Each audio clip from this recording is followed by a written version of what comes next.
Film की शुरुआत में एक मुर्दा घर दिखाया गया जहां मिन नाम का लड़का अचानक जिंदा हो जाता है। अब उसे कुछ भी याद नहीं आ रहा था, इसलिए वो बाहर जाने की कोशिश करता है। तब उसे देखकर सारे वर्कर्स डर जाते हैं, चिल्लाने लगे। अब मिन को पकड़कर वापस बेड पर लिटा दिया जाता है। मिन को कुछ समझ नहीं आती, इसलिए वो यहाँ से भागने की कोशिश करता है, लेकिन तभी सामने नर्स और डॉक्टर आ गई जो उसे अजीब तरह से घूरते हुए उल्टे सीधे सवाल करने लगते हैं। इससे मिन और डर जाता है। वो भागकर खिड़की खोलकर वहाँ से बाहर आ गया। बारिश की वजह से उसका पैर फिसल गया और वो बिल्डिंग की इतनी ऊंचाई से नीचे गिरने लगता है। पर अचानक एक अनजान ताकत उसे बचाकर बिल्डिंग पर खड़ा कर देती है। इस पर मिन को यकीन नहीं हो रहा था, क्योंकि वो गिरने की बजाय बिल्डिंग पर चल रहा था। अब सफाई करने वाला आदमी वहाँ आया जो भी मिन की तरह बिल्डिंग पर चल पा रहा था। मिन उससे पूछता है, क्या ये सब सच में हो रहा है? उसे यकीन दिलाने के लिए आदमी मिन को थप्पड़ मारता है। वो फिर अपने बारे में बताता है कि मैं गार्डियन हूँ और तुम्हारी आत्मा तुम्हारी बॉडी जिस्म से कब की जा चुकी है, इसीलिए तुम्हारी सभी यादों को मिटा दिया गया है। लेकिन भटकती हुई आत्मा को दोबारा जीने के लिए तुम्हारा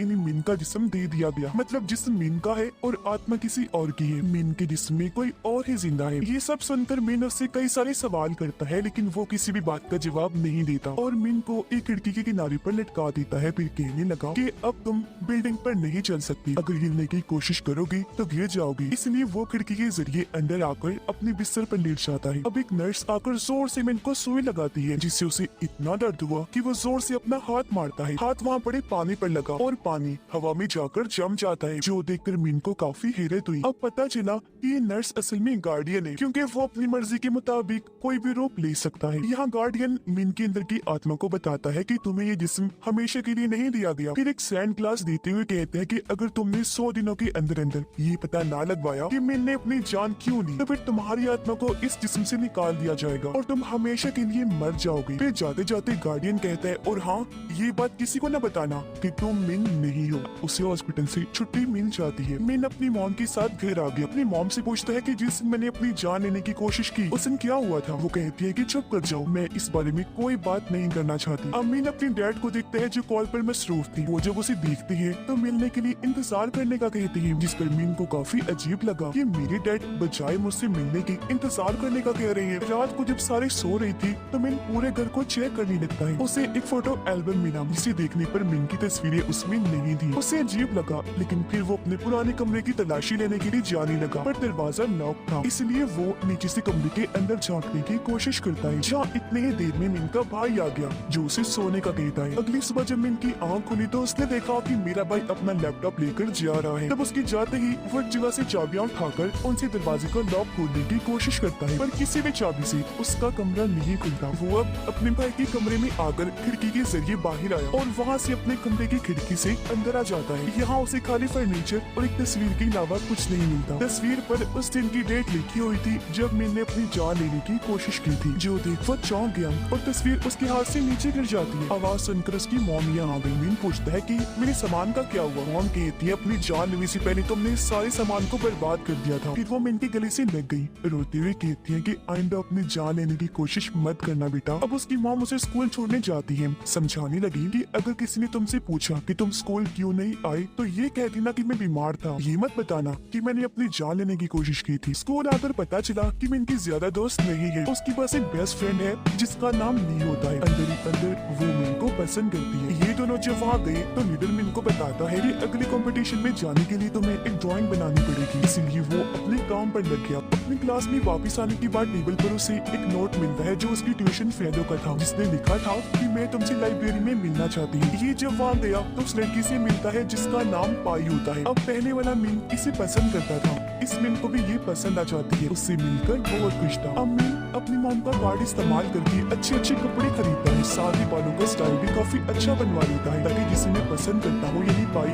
वो भी मुझे पसंद करे। और इस तरह दोनों एक साथ वक्त गुजारने लगते। अब मिन के डैड स्कूल आए, उसे कहते हैं कि आज स्कूल के थेरेपिस्ट के साथ तुम्हारी मीटिंग है। जो कहते वो चली गई, जिसके बाद में अपने थेरेपिस्ट के पास जाता है जो मिन के बारे में उसे अजीब तरह के सवाल करने लगता है। तो वो यहाँ से जाने का सोचता है, लेकिन अचानक दवाई की सारी गोलियां हवा में उड़ने लगती है। इससे वो समझ गया कि थेरेपिस्ट नहीं बल्कि गार्डियन है। ये बात सच भी थी। गार्डियन उसे कहता है कि मैं तुम्हें ये याद दिलवाने आया हूँ कि तुम्हें जैसे जल्दी वजह पता लगवानी होगी कि आखिर क्यों मिन ने अपनी जान लेने की कोशिश की थी। और हाँ, जैसे तुम एक जवाब दोगे सैंड क्लास बंद हो जाएगा। और कुछ दिन के बाद मिन के स्कूल में एक फेस्टिवल, इसलिए वो पाई को हर जगह ढूंढने लगता है। वो जब मिली तो मैंने देखा कि पाई तो रो रही है। उसने पर वो जवाब देती है कि मैंने अपना प्रैक्टिस टेस्ट नहीं लिया और अब मुझे फेल होने का डर है। तब मीन उसका मूर्ति करने के लिए कहता है कि तुम कमाल हो, इसीलिए परेशान होने की जरूरत नहीं है। अब वो पाई से पूछता है क्या हम कपल हैं, यानी हमारी जोड़ी बन सकती है। इस पर पाई कहती है कि आज तक तो मुझे बाहर घुमाने नहीं लेकर गई। जो सुनकर मीन उसे कहता है चलो आओ फेस्टिवल में चलते हैं। दोनों फेस्टिवल में आकर काफी इंजॉय करती है। पाई मीन को कहती है कि तुम पहले से काफी बदल गई हो, अब तुम खुश रहने लगी हो, पहले की तरह उदास नहीं रहती। जो कहकर उसने मीन का हाथ पकड़ लिया। अगले दिन मीन अपनी मॉम को कॉल पर बात करते हुए देखता है, जहाँ उससे पता चला कि डैड ने मेडिसिन ग्रुप की प्रोडक्ट्स खरीदने के लिए अपनी शादी की अंगूठी बेच दी है, जिस वजह से उसकी मॉम काफी उदास और दुखी है। तब अपनी मॉम का मूड ठीक करने के लिए वो उनके साथ सब्जी पकाने में मदद करता है, साथ ही वो सब्जी खाता भी है। जो देखकर उसकी मॉम काफी हैरान रह गई, क्योंकि ये सब्जी पहले उसे बिल्कुल पसंद नहीं थी। उसका ये नया रूप देखकर उसकी मॉम काफी खुश हो जाती है। अब मीन पाई की ड्राइंग्स बनाने में लग जाता है, जिस दौरान उसे कुछ तस्वीरें मिली। एक तस्वीर में मीन एक लॉकर के पास बैठा हुआ था, इसलिए वो अब जाकर उस लॉकर को खोलता है, चेक करने लगता है, पर वो खाली था। अब तभी मीन की दोस्त ली आ जाती है, जो उसे बताने लगी कि उन्होंने लैपटॉप और एक नोट को इस लॉकर में रखा था और उस पर लिखा था कि ये लैपटॉप मेरी मॉम को दे देना। वो कहती है कि जब मैं लैपटॉप देने तुम्हारे घर गई तो वहाँ मुझे तुम्हारी मॉम नहीं मिली, इसलिए मैंने तुम्हारा लैपटॉप तुम्हारे भाई को दे दिया। अब घर आकर मीन अपने भाई के कमरे में गया, हर जगह अपने लैपटॉप को ढूंढने लगता है, मगर उसे कहीं भी वो नहीं मिलता। मीन के हाथ कुछ तस्वीरें लगी, चेक करने पर उसके चेहरे को पूरी तरह खरोच कर खराब किया हुआ था। यहाँ उसे कुछ डॉक्यूमेंट्स भी मिली, जिन्हें देखकर मीन को पता चला कि मेरा भाई पढ़ाई करने के लिए जर्मनी जाने वाला था। जिसके बाद वो अपने भाई के कंप्यूटर को चेक करने लगता है, जिसमें उसका भाई एक लड़की से मैसेज पर बात कर रहा था। उनकी बातचीत पढ़कर मीन को पता चला कि मेरी वजह से ये भाई जर्मनी नहीं जा पाया, क्योंकि उसे अपनी फैमिली की देखभाल करने के लिए यहाँ रुकना पड़ा। यही वजह है कि वो मीन को सख्त नापसंद करता है और चाहता है कि वो मर जाए। यहाँ उसके भाई ने ये भी लिखा था कि मुझे अपने भाई मीन की लैपटॉप में एक आखिरी अलविदा का खत भी मिला था, जो मेरे भाई ने मरने से पहले लिखा था और मैंने अपने मॉम डैड को इस बारे में नहीं बताया। तो यहाँ मीन को पता चल गया कि मेरे भाई के पास जो दूसरा लैपटॉप है वो मेरा ही है। तो उसे ढूंढने के लिए वो अपने भाई के कॉलेज जाता है। उसे अपना लैपटॉप मिल भी गया, जिसे उठाकर वो घर आ जाता है। इससे पहले उसे देख पाता, यहाँ उसका भाई आकर लैपटॉप छीन लेता है, फिर कहने लगा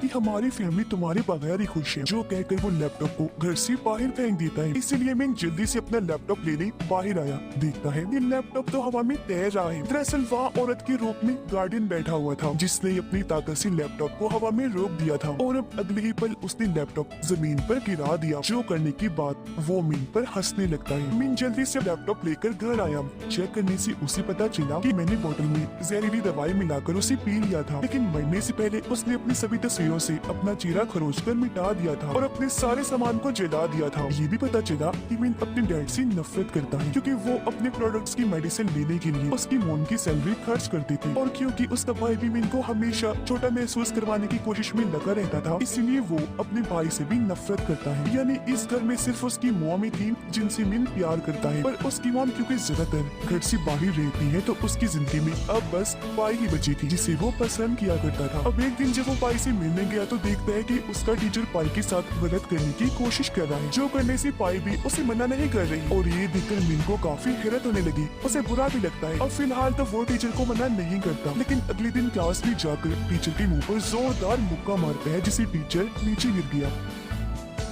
फिर वो पाई को अपने साथ छत पर लेकर गया, पूछता है कि कल रात तुम क्या कर रही थी? टीचर तुम्हारे साथ गलत कर रहा था और तुम करने दे रही थी, आखिर क्यों किया तुमने ऐसा? जिस पर पाई रो पड़ती है, कहती है कि मैं उस टीचर को जरा पसंद नहीं करती, हमारे बीच ऐसी वैसी कोई बात भी नहीं है, मैं फिर भी उस टीचर के साथ इसलिए रहती हूँ क्योंकि उनकी वजह से ही मैं ओलंपिक्स टीम में जा सकती हूँ। जिससे पता चला कि पाई के लिए अपने फ्यूचर मुस्तकबिल के अलावा और कोई चीज मायने नहीं रखती, जिस पर मीन को काफी बुरा लगा। वो सोचने लगता है जिसे पाई को मेरी जरूरत नहीं, इसलिए वो उसे नीचे की तरफ इशारा करके कहता है कि मुझे मर ही जाना चाहिए। अब स्कूल में इनके डैड आए, जो उसे डांटने लगते हैं, क्योंकि प्रिंसिपल ने उसकी शिकायत कर दी थी। वो उसे डांट रही थी कि तभी मीन भी उन पर गुस्सा करने लगा, कहता है कि आप भी कोई अच्छी नहीं हो, क्योंकि आपने प्रोडक्ट्स खरीद ली, मेडिसिन ग्रुप का हिस्सा बनने के लिए मेरी मॉम की अंगूठी बेची। जो बोलकर वो यहाँ से चला गया। अब मीन को अपनी मॉम का बिजनेस कार्ड मिलता है, जिसके पीछे एक घर का एड्रेस लिखा हुआ था। उस एड्रेस पर जब वो गया तो अपनी मॉम को एक आदमी के साथ देखता है, जो उसकी मॉम का दोस्त था, यानी उनका चक्कर चला चल रहा था। उसकी मॉम ने भी मिन को देख लिया था। वो उसे समझाने के लिए जाने लगी, पर मिन जो पहले काफी दुखी था वहाँ से चला जाता है और अब वो एक पुल के ऊपर आकर खड़ा हो गया। नीचे देखकर सोचने लगता है कि एक बार फिर मुझे अपनी जान ले लेनी चाहिए। बारिश हो रही थी जिसकी बूंदें अचानक हवा में ही रुक जाती हैं क्योंकि वहाँ गार्डियन आ गया था जो इस वक्त बच्चे के रूप में था। वो मिन के पास आकर पूछता है कि बताओ वजह क्यों आखिर मिन ने अपनी जान लेने की कोशिश की थी। तो वो जवाब देता है क्योंकि मिन इस जिंदगी से नफरत करता था और उसने जो भी किया उसमें उसकी फैमिली और पाई जिम्मेदार है, ना कि मिन जिनसे तंग आकर उसने अपनी जान लेने की कोशिश की थी क्योंकि वो सभी लोग भरोसे के काबिल नहीं है। मिन के जवाब देने के बावजूद भी उसका सैंड ग्लास बंद नहीं होता, जिसका मतलब था ये जवाब उसने गलत दिया था। इसलिए गार्डियन कहता है कि गलत जवाब और अब ठीक जवाब देने के लिए तुम्हारे पास 3 दिन का टाइम है। जिसके बाद वो अपने घर आकर अपनी सभी चीजों को तोड़ने लगता है। तब यहाँ ली आई उसे कहती है कि तुमने अभी तक अपनी ड्राइंग क्यों नहीं बनाई। मिन जो पहले गुस्से में था कहता है कि तुम्हें मेरी फिक्र करने की जरूरत नहीं है। इसके अलावा और भी कई सारी गलत बातें वो करता है। यहाँ तक कह देता है कि मैंने तुम्हें कभी अपनी दोस्त समझा ही नहीं। ये सुनकर वो काफी दुखी हो गई। यहाँ से चली जाती है। अब मिन और उसकी डैड उसकी मॉम को लेने गए जो आज के दिन काम करके घर वापस लौट रही थी।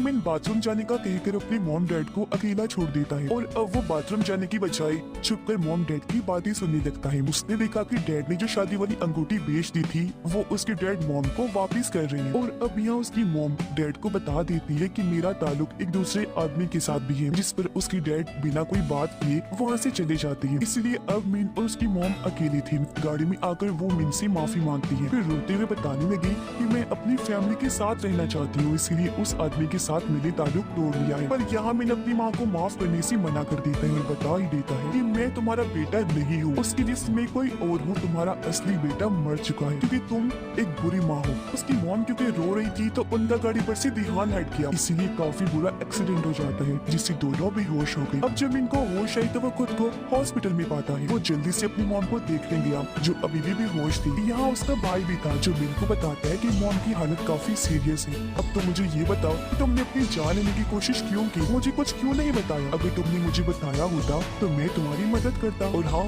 अब ये सोचना बंद कर दो कि तुमसे कोई प्यार नहीं करता, पागल सभी तुमसे प्यार करते हैं। अब क्योंकि मिन की हालत ठीक थी तो उसे घर भेज दिया गया। यहाँ मिन को एहसास हुआ कि मैं खुद दर्शकों की तरह सोच रहा और कह रहा हूँ, जिसके बाद वो अपनी ड्राइंग को पूरा करता है और अगले दिन ओलंपिक्स टीम का ऐलान किया जाता है जिसमें पाई को भी चुन लिया गया था। इस खुशी में पाई को एक स्पीच देने का कहा जाता है, लेकिन जब वो मिन को वहाँ देखती है तो शर्मिंदा होने की वजह से कुछ बोल ही नहीं पाती, यहाँ से चली जाती है। मिन उसे माफी मांगता गले से लगा लेता है, फिर बताने लगा कि उस दिन मैं बहुत ज्यादा गुस्से में था तो बिना सोचे समझे मैंने तुमसे कुछ भी बोल दिया। और हाँ, तुम्हें खुद पर भी गुस्सा नहीं होना चाहिए क्योंकि ये सब टीचर की गलती थी। उसकी बातें सुनकर पाई को हौसला मिला तो वो अपने टीचर की सच्चाई बताने के लिए प्रिंसिपल की ऑफिस जाती है। इसके बाद मिन कबीर से मिला, उससे भी माफी मांगता है, फिर कहने लगा कि तुम अकेले हो जो हमेशा मेरे बारे में अच्छा सोचती हो, मेरा साथ देती हो, जिसके लिए तुमने कभी भी अपनी तारीफ तक नहीं की। ये सुनकर ली उसे माफ कर देती है, फिर कहने लगी कि तुमने टीम को ड्राइंग बनाकर नहीं दी थी ना, इसलिए मैंने टीम को तुम्हारी पुरानी ड्राइंग दे दी। और अब जब स्टंट कार्ड पर मिन अपनी पुरानी ड्राइंग देखता है तो वो काफी हैरान रह गया क्योंकि ये तो वही वाली ड्राइंग थी जो अभी अभी उसने पाई के लिए बनाई थी। और अब थोड़ी ही देर में मिन के दिमाग में उसकी पुरानी यादें आने लगती है जिससे उसे मिन की पिछली जिंदगी दिखाई देती है। इसमें उसे अपनी फैमिली और पाई के साथ गुजारी गई सभी अच्छी पल वीडियो दिखाई अच्छा देने लगा हो लगते तो हैं। लाइक और करिए, अभी सब कमेंट सोचते करिए, शेयर सोचते करिए अचानक और हमारे सीढ़ियों चैनल से पे नए नीचे हो गिर तो जाता है। सब्सक्राइब ऐसा करिए। होने से उसका सैंड ग्लास जीप से निकलकर नीचे गिर गया, जिसके साथ ही अचानक से मिन अपने कमरे में पहुंच जाता है। मिन समझ जाता है कि उसने अपनी जान लेने की कोशिश इसलिए की थी क्योंकि वो नहीं जानता था कि जिंदगी में अच्छी चीजों पर ध्यान कैसे दिया जाता है। इसलिए अब वो मान जाता है कि मेरी जान लेने की कोशिश में किसी की गलती नहीं थी बल्कि सारी मेरी खुद की ही गलती थी। ये सुनकर गार्डियन कहते हैं कि बहुत खूब, तुम्हारा जवाब